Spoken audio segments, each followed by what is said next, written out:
Assalamualaikum guys, welcome to our video. Kami dari kelompok 3 mata kuliah manajemen keuangan akan membahas materi mengenai manajemen persediaan. Selanjutnya, mari kita simak video berikut ini.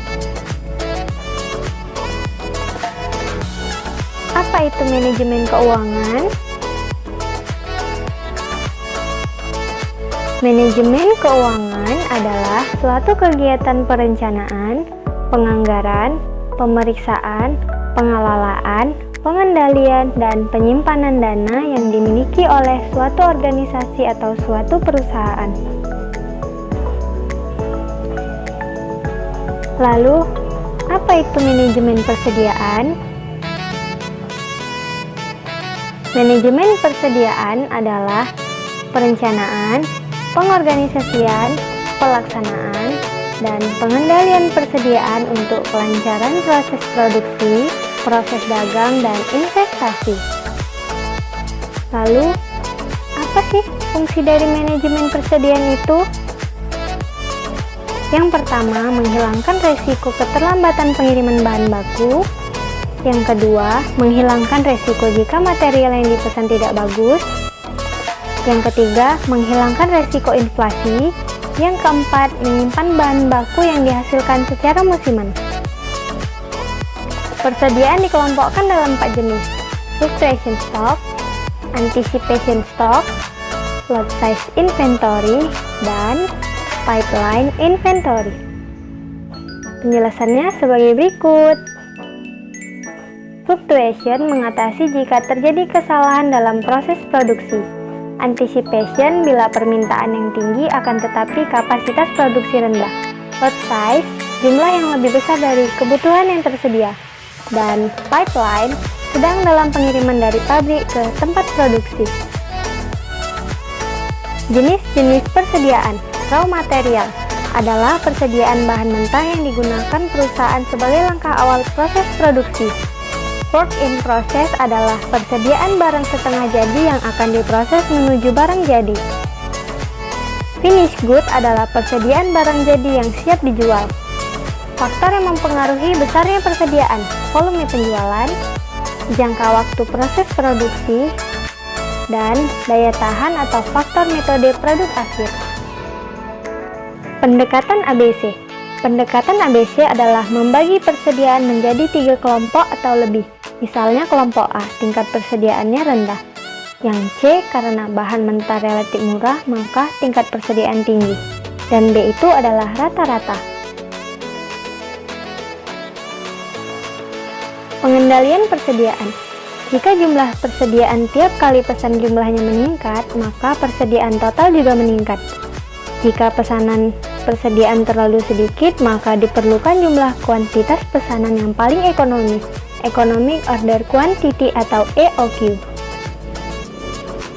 Untuk menetapkan EOQ yang optimal, dilakukan dengan cara meminimumkan fungsi total cost sebagai berikut. Kuantitas barang yang dipesan, biaya simpan per unit periode, kebutuhan per periode, dan biaya setiap kali pesan. Nah, ini adalah rumus-rumusnya dengan keterangan Q sama dengan jumlah pembelian ekonomis, K sama dengan biaya pemesanan setiap kali pesan, S sama dengan jumlah kebutuhan barang, dan C sama dengan biaya simpan per unit. Contohnya, perusahaan maju terus membutuhkan pembelian bahan baku selama tahun 2003 sebanyak 12 kg. Harga per kilogramnya Rp2.000, sedangkan biaya setiap kali pesan Rp3.000 dan biaya penyimpanannya Rp80 per kilogram dengan penyelesaian di bawah ini. Jadi, kebutuhan pembelian bahan baku tahun 2003 sebanyak 12.000 kg akan dipenuhi dengan cara 4 kali pembelian 12 kg dan 4 kali pembelian 3 kg dengan jumlah 3 kg setiap melakukan pembelian. Lalu, apa itu reorder point? Reorder point atau ROP merupakan saat atau titik di mana harus dilakukan pemesanan kembali atas bahan baku yang diperlukan sehingga kedatangan bahan tepat pada waktu persediaan dalam keadaan safety stock. Hal yang harus diperhatikan untuk menentukan ROP. Yang pertama, lead time. Waktu tunggu sejak barang tersebut dipesan sampai barang tersebut diterima. Yang kedua, safety stock. Jumlah persediaan minimal yang selalu harus ada di perusahaan untuk menghindari risiko kehabisan bahan. Perusahaan biasanya menjadikan persediaan yang ada mendekati nol, kemudian melakukan pemesanan kembali atau reorder. Perusahaan akan berusaha melakukan pemesanan kembali sebelum persediaan benar-benar habis dengan alasan sebagai berikut. Jika perusahaan memiliki sedikit saja persediaan, maka perusahaan dapat meminimumkan resiko kehabisan persediaan atau stock out yang dapat merugikan bagian penjualan. Nah, ketika perusahaan melakukan pemesanan kembali, akan ada waktu lenggang atau lead time pada persediaan yang dipesan akan datang. Dikatakan safety stock apabila tingkat persediaan minimum yang harus dimiliki perusahaan dengan menambah safety stock berarti tidak akan mungkin persediaan sampai pada titik nol. Di bawah ini adalah kurva dari safety stock. Faktor yang mempengaruhi besarnya safety stock. Yang pertama, sulit atau tidaknya barang tersebut diperoleh. Yang kedua, kebiasaan pemasok menyerahkan barang atau bahan. Yang ketiga, besar atau kecilnya barang yang dibeli setiap saat. Yang keempat, sering tidaknya mendapatkan pesanan mendadak. Dan di bawah ini adalah kurva dari besarnya ROP, safety stock, dan EOQ.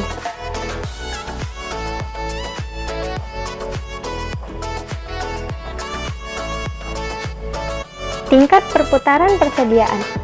Persediaan barang sebagai pos utama dari modal kerja merupakan aktiva yang selalu dalam keadaan berputar secara terus-menerus dan mengalami perubahan, maka beresiko ganda ke dalam laporan keuangan, yaitu pada aset dan profitabilitas. Namun sebaliknya, adanya underinvestment mempunyai efek yang menekankan keuntungan karena kekurangan raw material. Perusahaan tidak bekerja dengan full capacity sehingga capital asset dan direct labor tidak akan mendapatkan didaya gunakan seoptimal mungkin. Jadi, untuk mengetahui apakah jumlah investasi dalam piutang over investment atau under investment adalah pendekatan inventory turnover dan average day inventory dengan rumus sebagai berikut. Nah, ini adalah rumus-rumusnya. Lalu, apa itu supply chain management? Supply chain management adalah rangkaian kegiatan yang diperlukan untuk merencanakan, mengendalikan, dan menjalankan arus produk dan meliputi proses bahan baku, produksi, hingga distribusi produk ke konsumen akhir.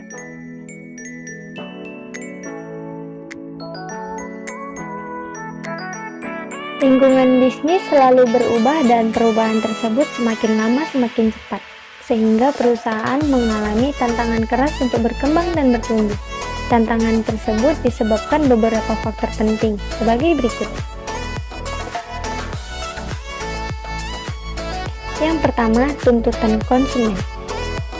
Yang kedua, tuntutan stockholders. Yang ketiga, tuntutan informasi dan tuntutan siklus hidup produk. Yang kelima, tuntutan aspek sosial dan lingkungan. Lalu, apakah kamu tahu bagaimana perusahaan yang sukses itu? Perusahaan yang sukses adalah perusahaan-perusahaan yang mampu memenuhi kepuasan pelanggan. Hanya produk atau jasa yang aspiratif terhadap kepentingan konsumenlah yang pada akhirnya akan bisa bertahan. Sekian video dari kami, semoga bermanfaat. Dan thanks for watching guys. Assalamualaikum warahmatullahi wabarakatuh.